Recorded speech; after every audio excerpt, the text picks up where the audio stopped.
So let's start this one with a question. When scrolling through all your socials and you're confronted by this endless array of posts just popping up from all different corners of the internet, have you ever really taken a step back and thought to yourself just what the person on the other end of that post may be capable of? I mean, the fact you very well could be looking at the account of a person who quite literally has a lust for blood. This is something not too many people seem to think about these days, as more often than not, we see individuals have these extremely heated exchanges from the comforts of their own home. But what if that person just so happened to be an individual proclaimed as the Vampire of Paris? A man who not only point-blank murdered another individual, but blatantly worships people like Dahmer on a regular basis. More so, would you ever expect to find such an account on TikTok? Well, look no further, because here we go again, delving into some TikTokers who did terrible things, episode 11. Nico Claux, creator class type, artist, specialty, all things morbid, claim to fame, premeditated murder. So this one takes us all the way back to around 1985, where the then teenage Nico began having this overbearing infatuation for the dead. You see, after his grandfather had passed away, Nico began hanging out at graveyards and burial sites more and more frequently, to the point where he actually begins digging up graves and breaking into mausoleums in order to steal body parts and ashes of the once living. He would then take these so-called souvenirs back to his home and place them around his room, quite literally on display. Well, as time goes on, this disturbing interest into the macabre became ever more prominent when he began working as a mortician's assistant at the age of 21. It was during this time period he began experimenting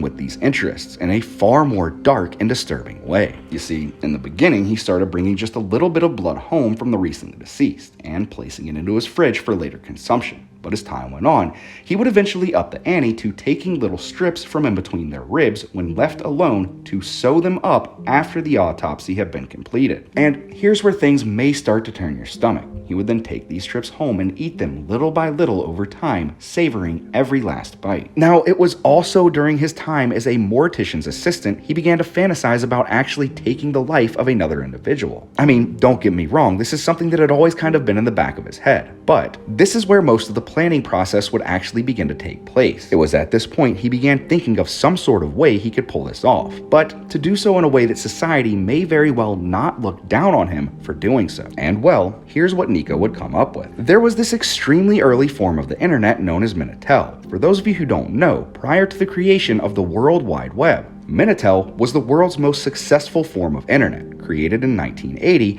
Minitel actually still had about 10 million active monthly users up until about 2009. At any rate, there were actually quite a few things you could do on Minitel back in the day that a lot of people just didn't seem to know about. For instance, you could post bulletins, you could advertise, get into chat rooms, and there was even an early form of email. Now, I'm sure at this point you're wondering, why are we going into so much detail about this specifically? When I had posted this story on TikTok, a lot of people said, what you're saying just simply can't be true. The internet didn't exist until blah blah blah. Therefore, there is no way he could have done what you're saying he actually did. Well, here's what went down. It was through that same network Nico would post an advertisement posing as a 16-year-old looking for an older man, if you catch my drift. Not too long after this, he gets a reply from a guy named Terry Bessemer, and fairly quickly, they hit things off in a chat room. So much so, Terry has invited him over to his place. And on October 4th of 1994, Nico heads on over to the guy's apartment. After just a few seconds of knocking, Terry opens the door and allows him inside. Well, as soon as Terry has closed the door behind them, Nico has pulled out a .22 caliber handgun and already has it pointed straight towards the man's head. Terry then turns around in absolute shock as he is currently looking down the barrel of said firearm. And well, a few awkward seconds would pass by while they're just kind of staring into each other's eyes, when all of a sudden,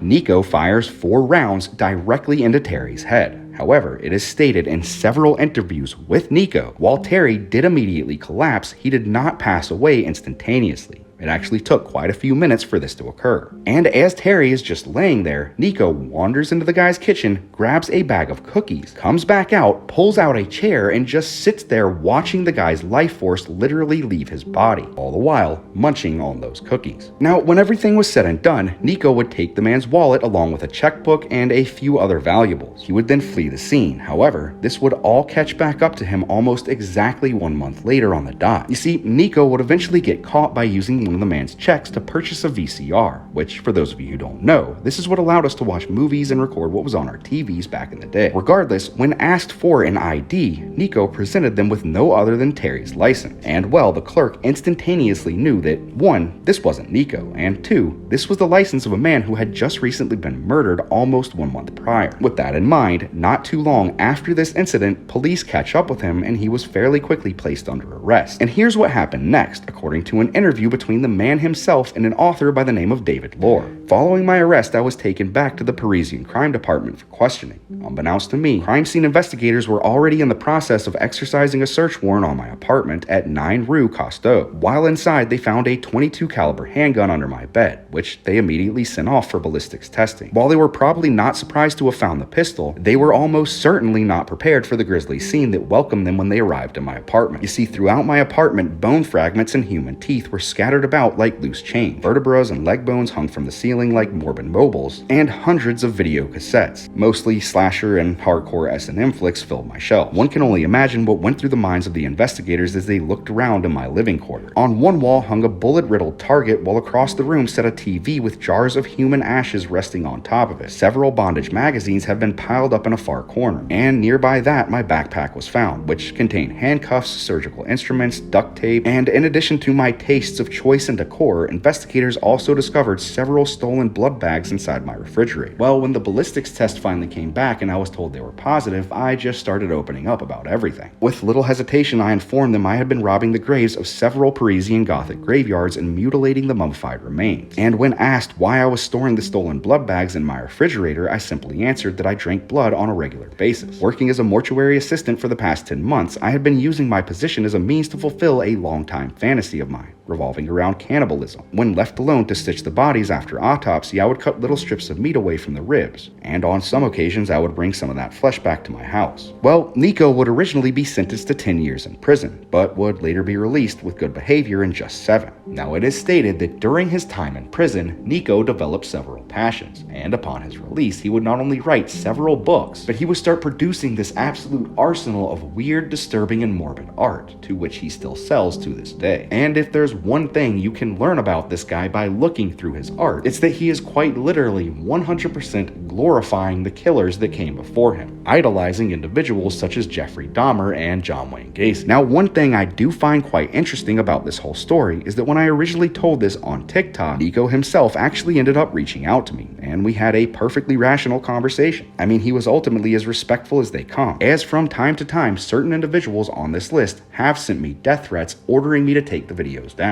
However, not one time did Nico threaten me. The only thing he really wanted was for me to correct one little mistake that I failed to mention in my original video, which is the fact I did not specify why he had posted that ad on there, and the fact that he had posed as a 16-year-old looking to meet an older guy. Now, between my talks with him and creating some sort of part 2 to address this, his account was actually banned, and we haven't talked since. So, by the way, Nico, if you do ever see this in the future, this is me telling you that yes, I did in fact correct that error. So that's it, y'all. That is going to do it for this episode of TikTokers Who Did Terrible Things, Nico Claux. If you think of anything I missed, feel free to leave it in the comments section below. As always, if you have any requests for videos you would like to see on this channel, even if it's something that has been widely covered, but you just kind of want to get a different take on it, I am more than open to every single one of your suggestions. With that, I sincerely hope you have an amazing whatever it is, wherever you may be.